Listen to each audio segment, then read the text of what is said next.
Discurso Direto. Crónica de opinião. De segunda a sexta-feira, na Rádio Lafões. Antes dos noticiários regionais. Discurso Direto. Opinião que conta. Hoje, edição de Rui Costa. Eu quero começar esta crónica por um agradecimento. Um agradecimento a uma amiga que é quadro dirigente superior no Senado do Brasil e que esta semana me fez chegar à mão uma bela edição intitulada Conselhos aos Governantes e que incorpora textos desde Isócrates até Dom Pedro II, passando por Maquiavel e passando por alguns autores portugueses menos conhecidos, como Sebastião César de Menezes. Esta obra, recolhe um conjunto de textos destes vários autores que aconselham os seus soberanos, os seus governantes, a terem determinado tipo de atitudes. E não podia deixar de ser mais oportuna esta oferta da Hebe Guimarães, tendo em conta os acontecimentos destas duas últimas semanas em Lafões.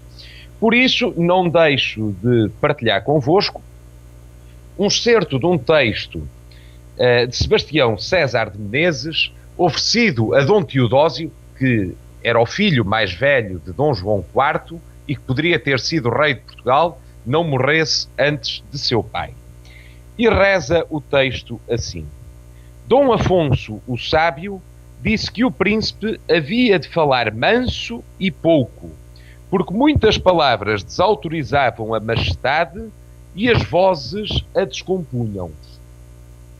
El rei Dom João, o segundo de Portugal, instando-lhe um pretendente surdo que lhe respondesse alto, disse-lhe: basta ao príncipe que ouça, que o seu atributo é ouvir muito e responder pouco aos vassalos.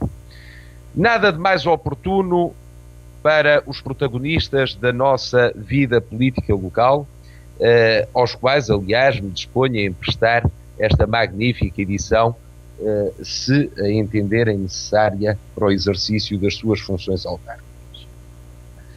Há que arrumar com esta questão.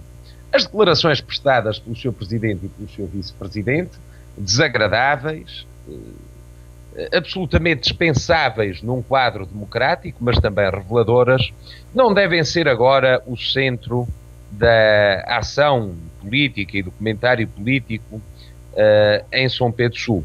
São de facto infelicidades para quem as ouve, mas sobretudo infelicidades para quem as proferiu.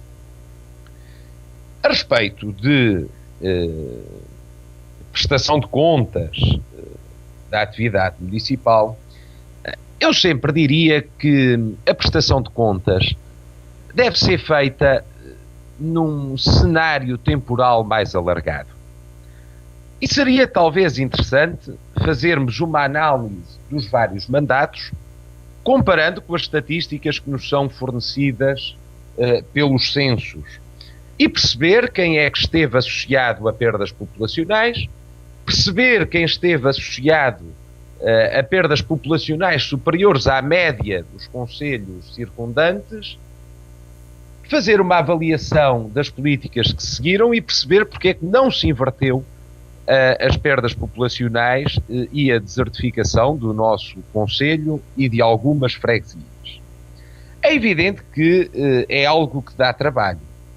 E também aqui gostaria de dizer que no binómio comunicação e investigação, eu julgo que o município devia apostar mais na investigação.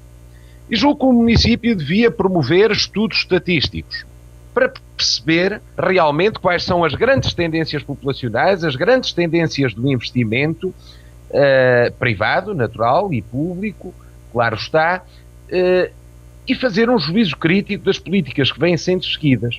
Porque só assim é possível termos uma visão mais abrangente e mais clara das necessidades do concelho. E isto encaixa tudo na citação que fiz de Sebastião César de Menezes.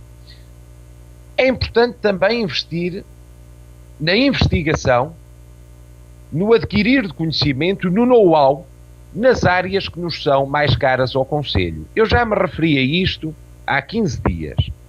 Não basta termos as boas atividades económicas, não basta termos o vinho de Lafões, que felizmente está agora em recuperação à custa do investimento de privados muito meritórios, não basta termos o mirtílio, que tem grandes potencialidades, não basta termos as termas, não basta termos dos melhores serviços geriátricos do país, e aí honra seja feita especialmente à Santa Casa da Misericórdia de Santo António. É preciso também que adquiramos conhecimento e conhecimento científico. E para isso temos cada vez mais de criar massa crítica em São Pedro Sul. Temos de ter pessoas habilitadas, pessoas que façam investigação, pessoas que estudem, de facto, aquilo que são as nossas riquezas e as nossas potencialidades. Porque se não tivermos o know-how, se não tivermos esse conhecimento, seremos seguramente a prazo ultrapassados por outras pessoas, por outros conselhos, por outras empresas que não têm tantas potencialidades como as nossas pessoas, como o nosso conselho, como as nossas empresas. Por isso também aqui invista-se menos na comunicação, foque-se menos na comunicação e foque-se mais no conhecimento.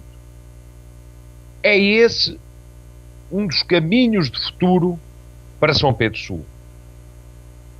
Saber bem aquilo que faz, como faz, e investir na formação também, com esse conhecimento, dos nossos trabalhadores.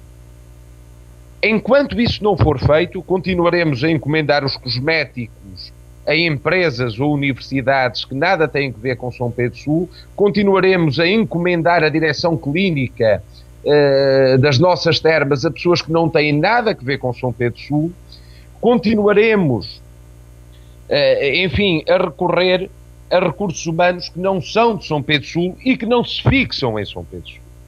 E, portanto, os resultados dos censos, se não invertermos esta política, daqui a 9 anos, daqui a 19 anos, serão, inevitavelmente, o confirmar dos resultados dos censos que temos até agora. Portanto, o apelo que deixo esta semana é exatamente este. Menos comunicação e mais trabalho, mais investigação, mais procura de conhecimento. Até para a semana. Discurso Direto. Crónica de opinião. De segunda a sexta-feira, na Rádio Lafões. Antes dos noticiários regionais. Discurso Direto. Opinião que conta.